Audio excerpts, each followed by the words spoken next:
Jesus ഇപ്പം രാജാവാണോ? Is already king അല്ലേ? അല്ലാതെ സൂൺ കമ്മിങ് ഒരു പാട്ടുണ്ടെന്നല്ലേ, പെട്ടെന്ന് വരാൻ പോകുന്ന രാജാവ് അല്ലല്ല, ഈസ് ഓൾറെഡി കിങ് ആണ്.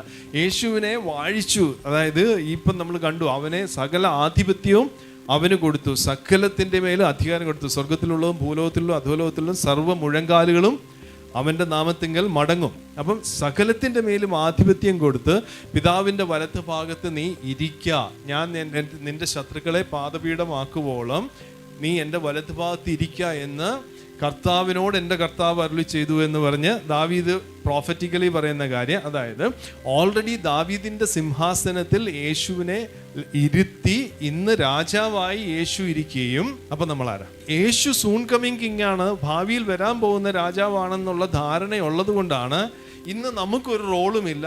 യേശു വരുമ്പോൾ എല്ലാം ശരിയാക്കും.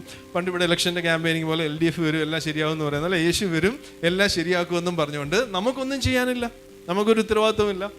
1-2 സ്ക്രിപ്റ്റേഴ്സൊക്കെ ഇങ്ങനെ അടർത്തിയെടുത്ത ആൾക്കാർ വരെ, അഴുക്കുള്ളവൻ വീണ്ടും അഴുക്കാകട്ടെ, വിശുദ്ധൻ തന്നെത്താൻ വിശുദ്ധീകരിക്കട്ടെ, ഇങ്ങനെയുള്ള കുറേ തെറ്റായിട്ടുള്ള കാര്യങ്ങൾ മാത്രം തലയിൽ വെച്ചിട്ടാണ് നമ്മൾ പറയുന്നത്. ഇപ്പോഴും ലിറ്ററലി ആൾക്കാർ വിചാരിക്കുന്നത് യേശു ഭൂമിയിലേക്ക് രണ്ടാമത് വന്നിട്ട് ദാവീദിൻ്റെ സിംഹാസനത്തിൽ ഇരുന്നു കൊണ്ട് ഫിസിക്കലി ഭൂമിയിൽ രാജത്വമായിട്ട് വാഴുമ്പോഴാണ് ഇവിടെ ചേഞ്ച് വരാൻ പോകുന്നതെന്നുള്ള. അങ്ങനെയല്ല. ആദാമിനെ ദൈവം സൃഷ്ടിച്ചപ്പോൾ ദൈവം അവരുടെ മേൽ കൊടുത്തത്, നീ സന്താനപുഷ്ടിയുള്ളവരായി പെരുകി ഭൂമിയെ അടക്കി വാഴുക, അതായത് സബ്ഡ്യൂ ചെയ്യുക. അതേ മാൻഡേറ്റ് ആണ് ദൈവം യേശുവിലൂടെ ആദാം നഷ്ടപ്പെടുത്തിയതിനെ പിടിച്ച് തിരിച്ചെടുത്തിട്ട് വീണ്ടും നമ്മൾക്ക് കൊടുത്തത്.